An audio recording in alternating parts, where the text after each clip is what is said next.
Hey guys, welcome to ANX Gamecast, level 128. I'm Unbiased Ann, and I'm here with Genesis and Terrence. How's it going, guys? It's going good. Yeah, where you been? I know. On a journey. WTF, you ain't been on no journey. A journey in life. Life is a journey. All right, well, what are you excited to talk about today? Terrence? Squadrons. Squadrons, what's that? Squadron. Star Wars. Oh, okay. I guess I'm excited to talk about the anime. The current anime. Me too. That's it? That's Yeah. what you got? That's what I got. All right. I think we talk about this. I'm supposed to have a script here. Anyway, everybody out there, like, follow, subscribe. Let's move on to round one. Round one. And talk about the current anime that we're watching. Terrence, what you got? So I have a new one. It's called Jujutsu Kaisen. And I kind of followed it first with the manga. And it's darker. Basically, the premise is Jujutsu basically is in this occult group in a high school. But he's like this real athletic guy, but he really just prefers to be with his friends. And on the day that his grandfather dies and says, hey, basically protect people, he passes away. And he meets this guy who tells him, hey, you're in grave danger. You have something that's a cursed item. And he's like, I don't have it. But my friends have it, and they're in high school. And that's when it kind of partakes. They unwrap it. It's a finger. Oh, goodness. Yeah, it's a finger. It's a cursed finger of basically a godlike demon. Mm-hmm. And there are other demons trying to get the finger because it's supposed to give Power or something. Mhm. Yeah.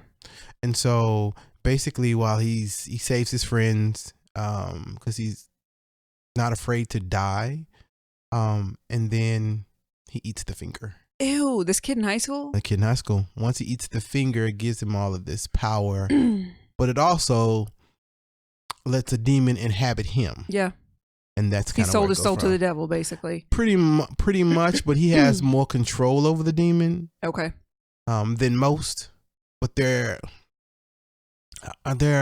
he have 4 arms, and so there were 5 on each.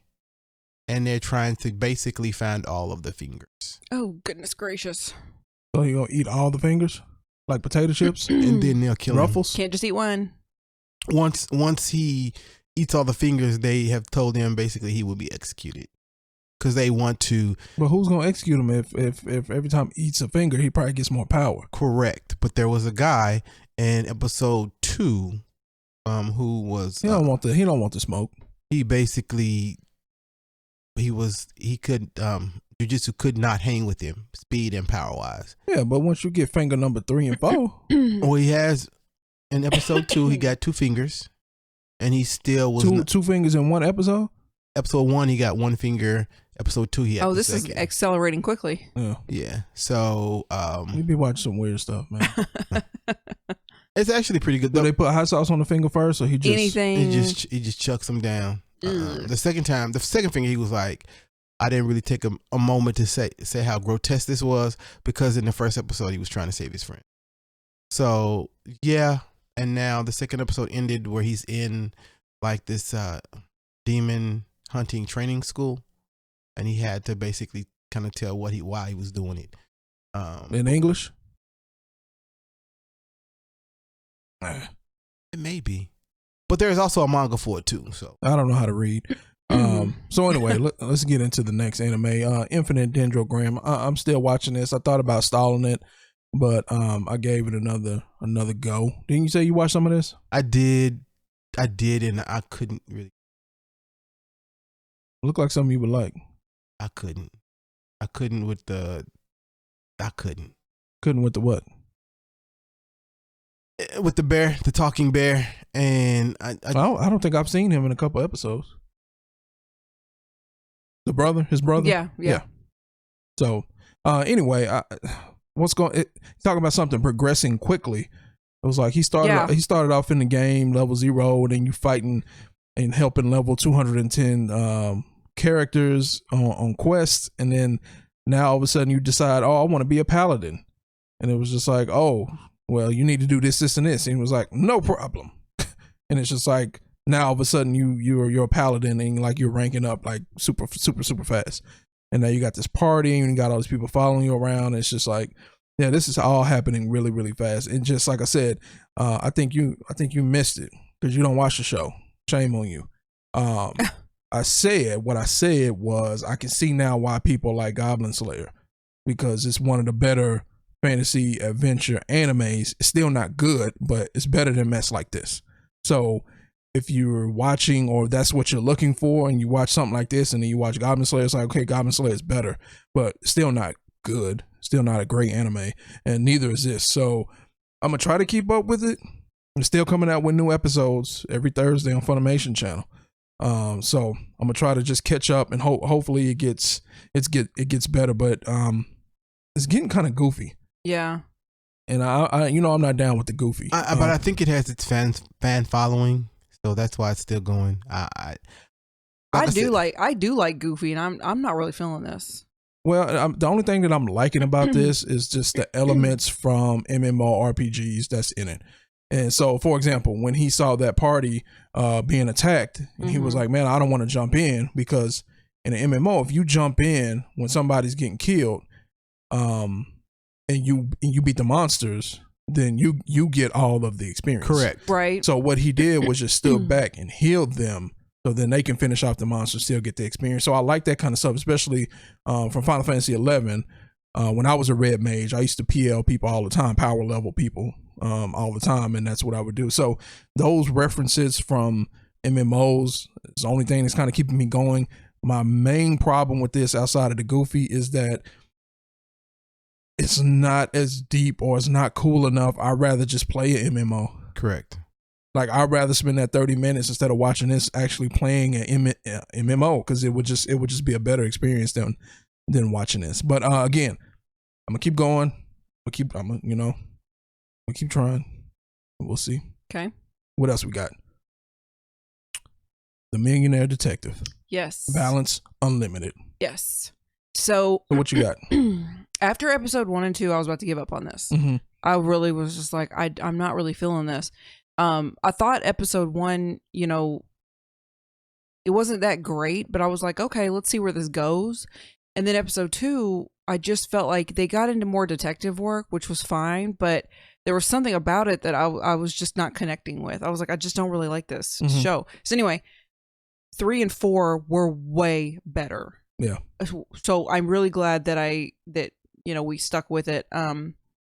Basically in 3, I don't know what it is. I think it's because it's more story. Like there's more happening with other people. Like I say in Dragon Ball Z, I like the fluff episodes. I liked all the interaction with all the different people. And that's what 3 and 4 had. 3, I think, was he was riding on a train, met some kid, and the kid ended up taking somebody hostage, and he wanted to help kind of relieve the situation because he knew that kid. He knew he could help because he met the kid. Like they had an interaction on the train. So the episode that I came in while y'all were watching, was 1? No. I don't remember which one you came in, but it had to been 3 or 4. Yeah, it had been 3 or 4. So 3, he ended up helping save all these people from getting killed, whatever, or supposedly by this kid. Yeah. And then who was holding them hostage. And then 4, it got even better because he started spending more time with and I should know his name, but I don't remember how to pronounce it. Yeah. The guy that has the Balance Unlimited, because he kind of left his house and they spent several days together, and so there's just more getting to know these characters. Yeah. So I have 2 things about this show. So one, it is getting into more of the detective work and the mystery. So that's cool. That's interesting.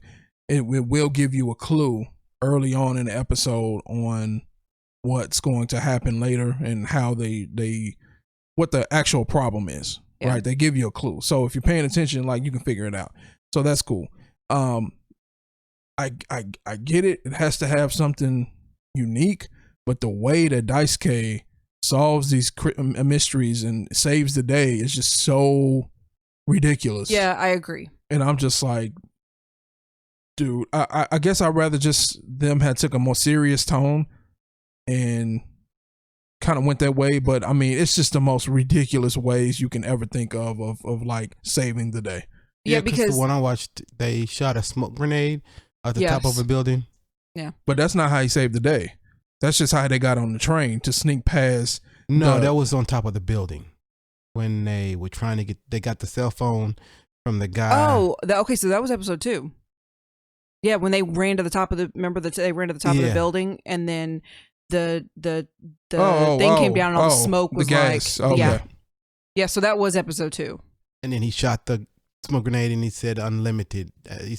Yeah, he basically can do anything he wants, and it's like a go gadget type. He just like says something, charge it, balance unlimited, and then like click, it just makes it. So the one with the train, how you end up saving the day? Spoiler alert! Do I have it ready? Spoiler alert. Oh, that was kind of loud. Anyway, basically what he did was like all these old women wanted to go see this boy band group. Oh yeah. And so they started tripping. They were like, "No, forget this. We're going to see the boy band group. We're going to go attack this person with the gun." And no one could stop them from attacking the dude with the gun, and he was about to start shooting people, right?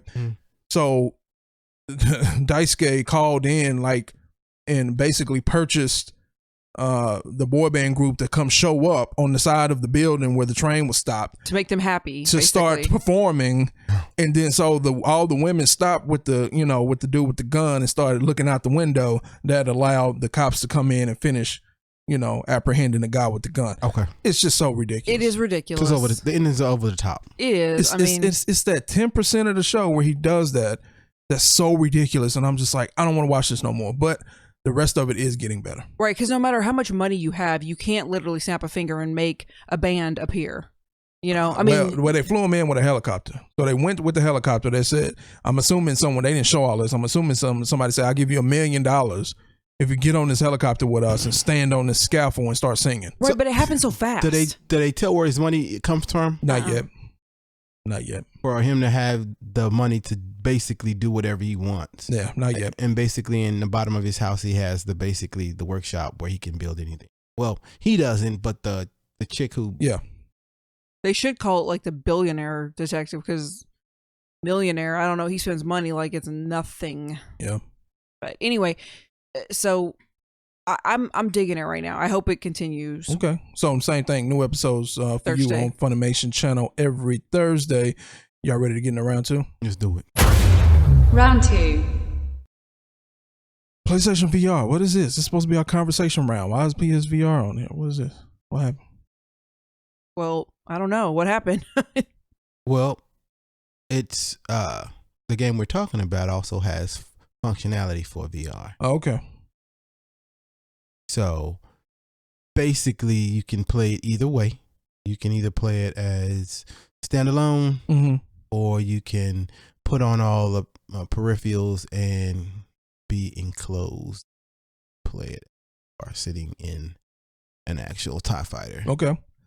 So the conversation piece today is more about, should they make games either or, as opposed to these hybrid games, which you could use the VR set, correct, or you can just use the controller by itself. So I'm gonna go out there and say that yes, they should make standalone games, because here's the deal: all the time and effort that you would have to put into the functionality to make it a normal game, you could have put that much more effort into the VR portion of the game and made a more awesome experience on the VR side, and vice versa. All the effort you put in to make the VR capabilities, you could have put into the regular game and made the game better. I've never had a VR. You have? Yeah. I really have. I think it would be cool, but I really have no desire outside of the fact that the less people who buy it, the more money it will be worth 20 years from now. But outside of that, like, I have no desire to get a PlayStation VR or Oculus Rift or any other type of VR headset. I wanted the Oculus Quest. Now they have the 2 out. It's coming out. I wanted it. A friend of mine has it, but it's more like the Wii. It's a party thing. It's like you play it and then it goes back into the closet for the next 6 months or 7 months. So Well, and the hard thing about having a VR, because I remember seeing, I feel like, correct me if I'm wrong, I feel like the first time that I saw it had to do with Resident Evil 7. There was a VR mode or something. That's when they made, that's with the That was one of the first hybrids. Yeah, that's one of the first hybrids. Because they had other games out when it came out, but that was the first hybrid. Because it wanted to give you that in-your-face scare. Yeah. And it made me not really want to even play 7. And to this day, I haven't played 7. I know, it's on the to-do list. Yeah. But I was going to say, I wouldn't be able to watch what you're doing, right? Yes. You still be able to watch it on TV. Okay. Kinda. Yeah. It's, so I played 7 and I enjoyed 7 without VR. Because it's in your face. It's a lot of blood and gore. But would it have been better could it have been better? That's what I'm saying. If it had been a straightly VR game, I don't know. No, I mean, or vice versa. No, vice versa. Really. Because traditionally, it's not a VR title. But it was for its standalone, because the VR portion came later. Oh, okay. It came later.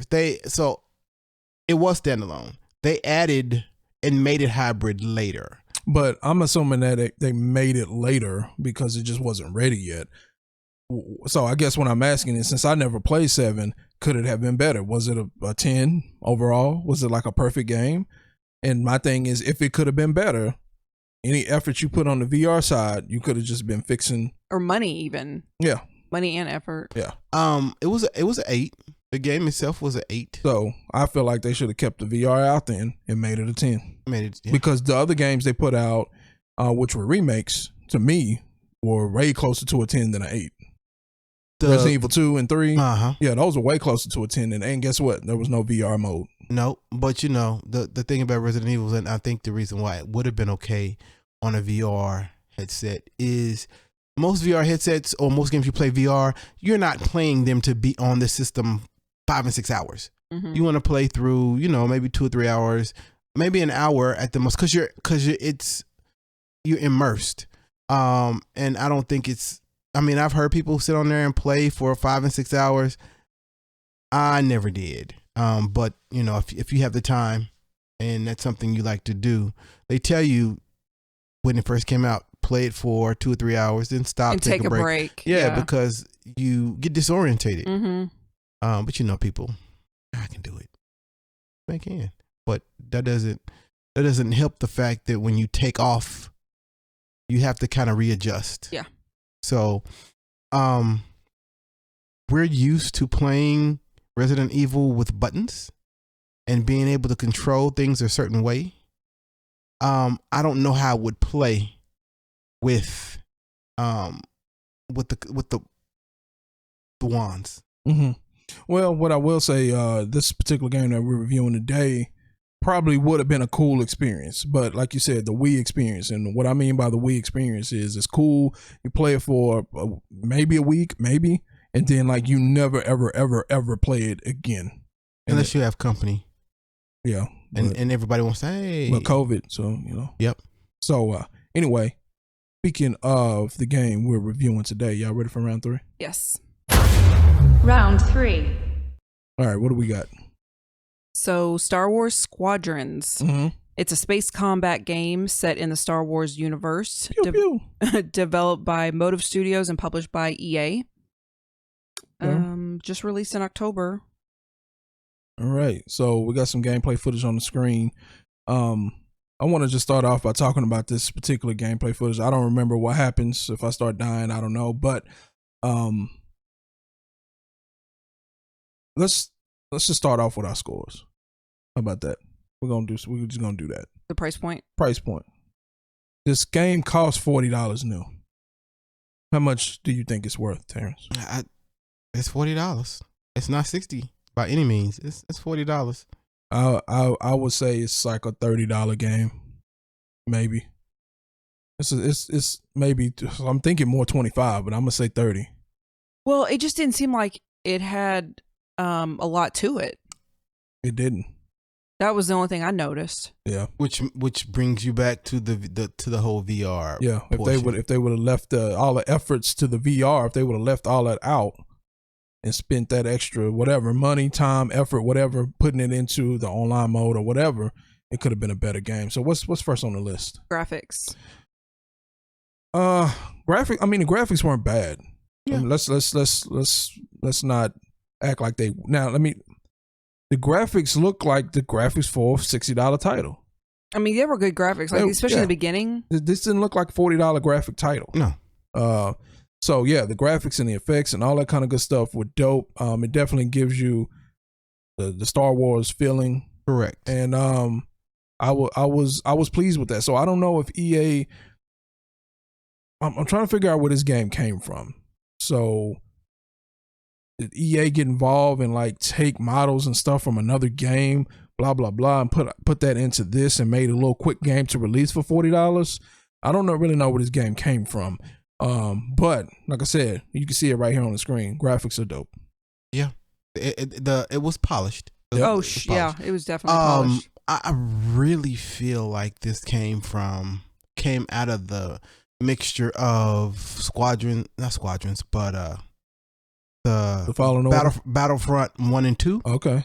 Where you had a little bit of flying. Yeah. But you never really had a lot. And so what they did was they presented you with one that was strictly in the air. Mm-hmm. Nothing. See, I feel like they had that a long time ago with Rogue Squadron for the N64. So if you remember that game, which was primarily flying, it was all flying around like this. So if they're trying to kind of reboot that type of series, I hate that they did it this way with like a $40 title. Same thing, similar to Shenmue. Like I wish you would have just got a real budget for Shenmue and did it the right way, as opposed to doing Kickstarter, getting limited money just enough to make the game and it being not that great. And so now people still didn't buy it. So you probably never have a Shenmue 4, right? Because y'all didn't do it right. So I hate that they did that with this. But anyway, what's next on the list? Music. I really didn't feel like it was anything epic. It wasn't like real. It was movie. I mean, it was movie music. It wasn't anything. It wasn't like Star Wars, but it music, wasn't though. John Williams. Yeah, it wasn't no John Williams. I mean, I don't think it was on that level. And even when the little music that I heard, when you're in the game, you're focused so much on the flight. Yeah, you don't pay no attention to the music. You don't pay as much attention to. But I mean, I would have, because I would have just been watching, and I don't even remember anything that stood out. No, it would seem like it had been just kind of standard, basic music. Yeah. Yeah, I mean, it gave you some Star Wars feelings. That's but basically what but very basic. Very basic. Mm-hmm. Very basic. And because it really doesn't tell you that it does in the story. It kind of tells you the time period, but it doesn't go deep into a lot of it. So yeah, music was just What else we got? Gameplay. All right, so gameplay. How can I put this? I don't want to say the game was too complex. There was a lot of different buttons that you had to press in very specific types of situations. Correct. So not like combos per se, but it was just like this part right here kind of ticked me off. It looked like you could be able to walk around, but at the end of the day you couldn't. So I guess that's part of gameplay, so that's right on time. So you just point out a door and you press X to open it. You don't really walk over to the door. So I was like, that's whack. But that's part of gameplay, so that fits. But it was, and it truly is more on the flight simulator because you're in the cockpit. And the buttons per se weren't the problem. The actual buttons. Yeah, no. It was the way you flew. So basically the thumbsticks, the right and the left, the left could speed you up, slow you down, turn and maneuver you, and then the right was basically how you set, and you could actually fly upside down. You can fly upside down, which is horrible, especially when you're. I would really assume since in online it would be really bad, but because you can kind of during the story you can kind of maneuver yourself back to flying. It's not as chaotic. Correct. during the story. Now, so you can get back and you can fly right. Correct. But flying upside down, like I said, I think that'll probably be a cool experience with the VR headset. Yeah. But I'm thinking that they should have had a button to just auto correct your flight pattern. So in the story mode, once you completed a task and you got back, with your squad, it would fix you. But in the middle of battle, it's just like it would be nice to just have a quality of life, just a button to just reset. Because there's a button to lock on. Yep. So when you want to lock on to an enemy, there's a button to lock, even a button to lock on to your friend. Whoever the closest person is to you can lock on to them. And I kind of wish that the lock on actually let you automatically follow or trail them without you having to, do that. Maybe make it more difficult to lock on, because you can lock onto an enemy without actually looking at an enemy. Correct. So maybe make it a little more difficult to lock on, but once you get locked on, it'll. Correct. And they told you, if you locked onto somebody, it would tell you if it's too far away. Okay. But you could still get to them in time, because you could use it you could change on your buttons, because you could speed up. You could make more shield, or you could put all yours to lasers or to your weapons. Yeah. And that's a cool aspect, which made it more complex, because you have to know it's situational. The game was situational. Yep. If you didn't know what situation you were in, you could be trying to shoot somebody, trying to kill somebody, and you have 3 people behind you while you're trying to kill them. You really need the shield. Yeah. But you also situational. So, but that's kind of that's the part that I kind of didn't like about it, because each kind of story, each chapter kind of introduced a new part of a ship or a new gun or a new feature. And that's basically what you needed to use that whole time to get through. Now, most video games do that, but it's not for like a whole chapter. This pretty much dedicates half to a whole chapter for these new weapons and new systems, and it's just new ships. And it's just like, okay, like for this whole mission, I got to learn how to evade missiles. So it's like, okay, or I have to know how to fly really, really fast, or I have to know how to endure an attack, like you said, with more shields. So it's kind of basic in that way, and it's just like, okay, still a cool, I really think that the story is meant to set you up for the online. Yeah. Because it shows you how to do things. You experience different ships, so that when you get online, you kind of understand what everything is, and you kind of do. But it doesn't matter, because if somebody's better at flying the ship. We ain't got to the online yet. You trying to skip ahead. See how you do? Well, I just want to add one thing. I don't know if this falls under gameplay, but all right. I could barely watch this. I was getting so dizzy. I mean, I just was like, I'm going to get like sick here in a minute. And then, and if you think about it like that, for you to be trying to fight somebody, and if you accidentally tweak the thumbstick, you're on your side. Yeah. Next thing you know, you're upside down. Yep. And then you can't autocorrect. Right. You can't. Yeah. Oh, that was a little too much for me. Okay, online play. That was next. So online play. In the beginning, when I first tried the online, I was like, I actually like this better than the solo story mode. I actually liked it better. But then as we got further into the battle, I was like, I'm not enjoying this anymore. So story time. So this is what happened to me. I got in, I was playing.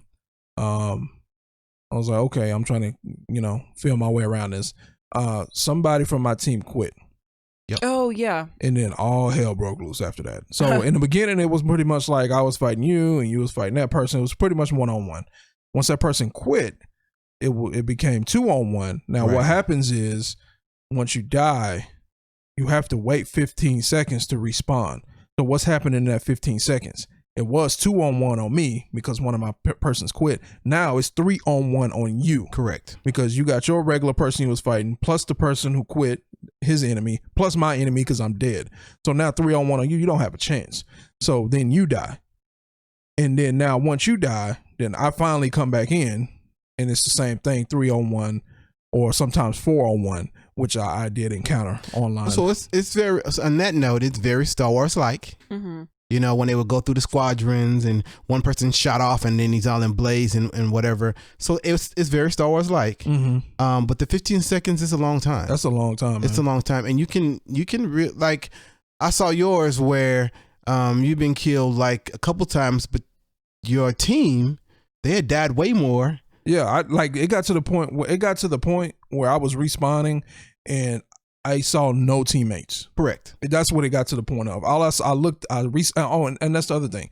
Not only does it take you 15 seconds to respawn, they respawn you kind of way out of the battle zone. So you have to you have to fly in. So now it's really 20 seconds plus 25 seconds before you even get back into the fight. Once I got back to the fight, all I saw was 4 or 5 red dots on the screen. Yeah. With no teammates. And it was just like, okay, all right, I'm gonna go in. That's how we're doing I'm gonna just shoot. Yeah. Right. Now I don't know if the aspect of that was we were supposed to kind of try to wait.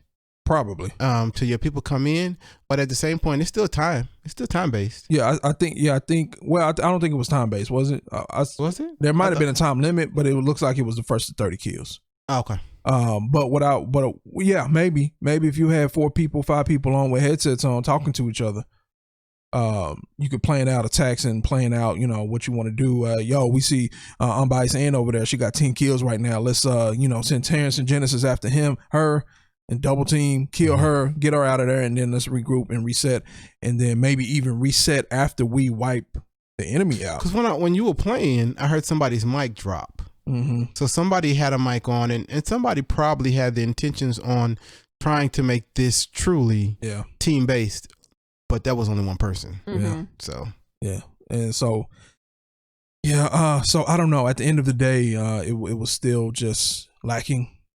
It was kind of lacking some stuff online, which kind of like again goes back to what we were talking about. One, I can't say I expected too much. The game was $40, but then 2, again, all the efforts you put in VR, make this multiplayer a little bit better and make it a little more sense. And they tried to give you other aspects of a full game, meaning most full games have a story, and it tried to give you a story of basically. Wait, a story on your list? Mm-mm.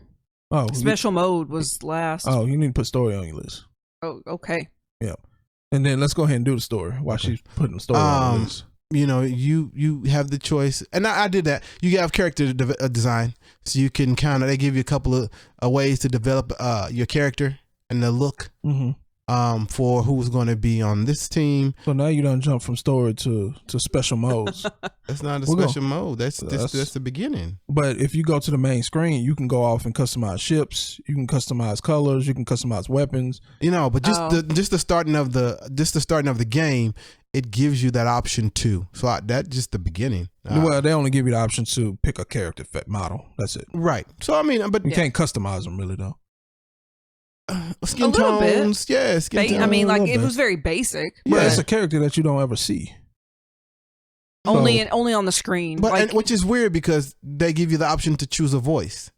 Yeah, you hear your person talking sometimes. Yeah, but so they give you some options. I mean, it's very basic, but I guess it gives you doing a story.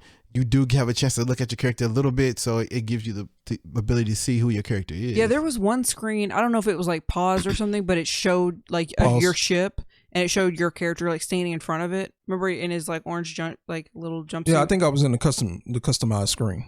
Okay, so but that was cool because then you could kind of see the character you picked. But no, it's very basic. Yeah, super basic. So the story, I mean, it kind of threw me off because in the beginning you get to pick what you want to be. If you want to be with what side? Yeah, good or bad, light or dark, whatever. I picked the good side, or she picked the good side, the rebels. But then you start off like, but it told you in the beginning, you can choose your side, but the first chapter goes this direction. I don't remember seeing that. Yeah, I don't remember seeing that either. It gives you it's like a. That's what happened. Yeah, but I don't remember them saying like that was going to happen. Yeah, like doing the first part, it tells you, hey, pick your character and choose, but the first chapter will be different, and so.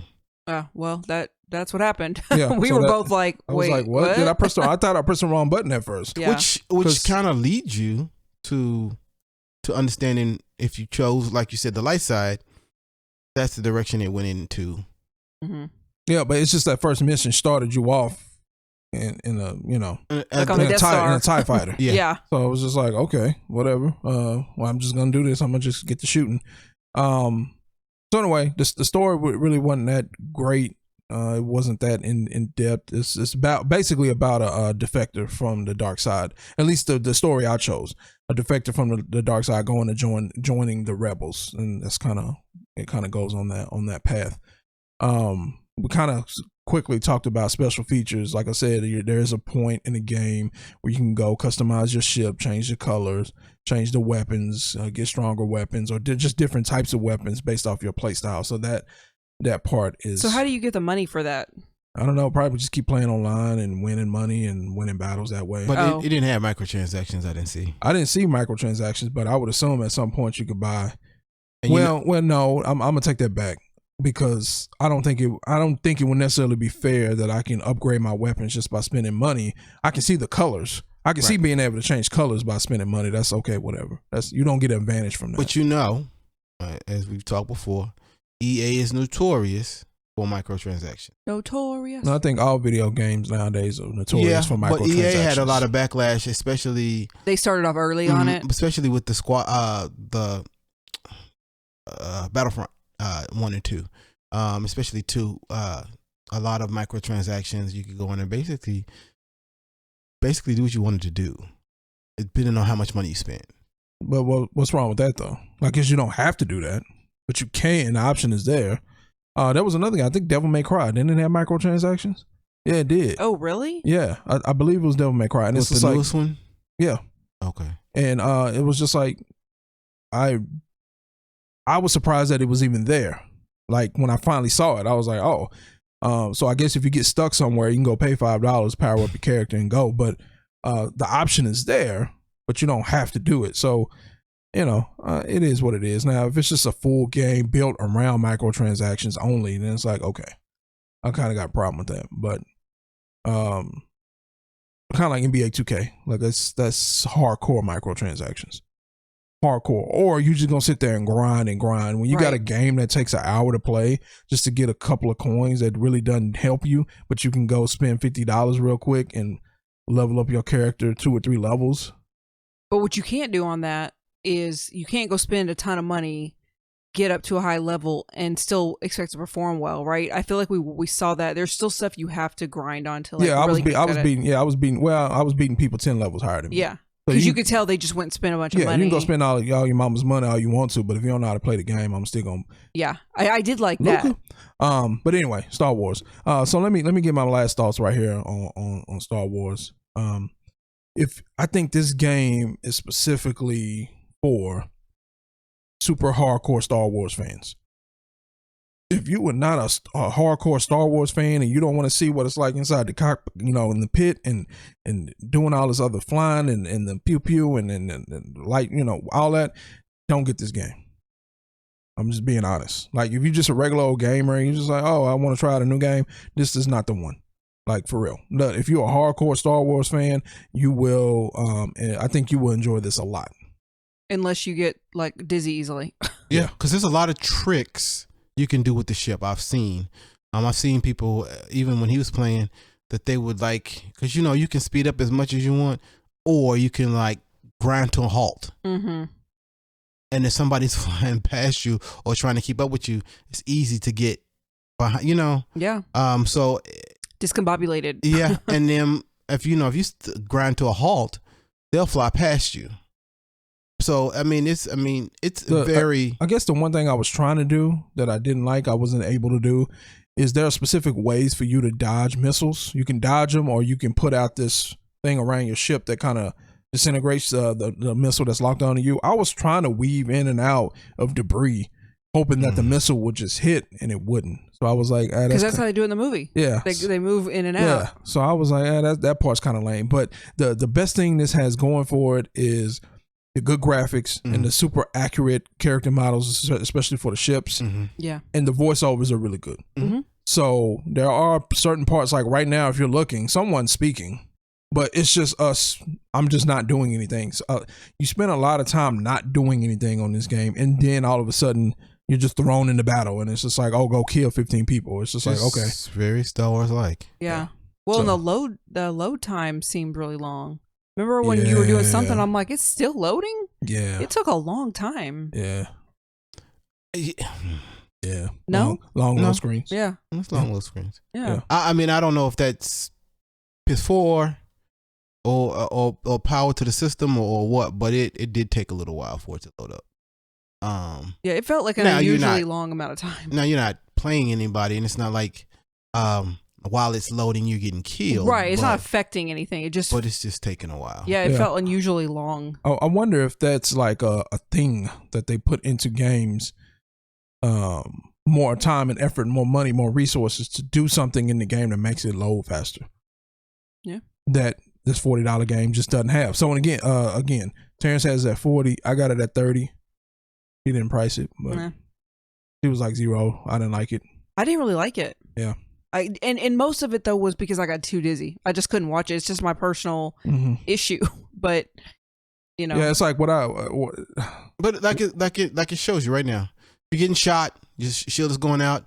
Your screen, like everything. It's very Star Wars-esque. It shows you as you're basically getting set on fire when your ship is about to crash or getting blown apart. It shows you. So it's very, very Star Wars-esque. And it you know, like you say, you see the hands on the buttons when you're trying to shift to do certain things. It gives you the feel like you're truly in the cockpit. it definitely does that. I mean, I just sure. I just feel like this could be the setup for a really, really dope game on the PS5, Xbox Series X. I'm just saying, if they take this and just add on to it and then have even better graphics and more story, and and more you're in and story. out. You're in and out. You're not just like, that's not the whole game. You in the, yeah, you know, I aircraft. think this is what kind of people wanted. They wanted the aspect to be able to fly. And I'm down with that, but like, can we just have a little, like, how about we get off at some point, talk to somebody? That was because you know, Battlefront introduced, and you flew on the planet, Mhm. but you know, they didn't have like the true space combat. Yeah. This gave them the space combat, and so I hope. I mean, well, like I said, it should have just been done a long time ago. Rogue Squadron was one of the more popular games. Two of the most popular games at the time for Star Wars was Episode 1 Racer and Rogue Squadron.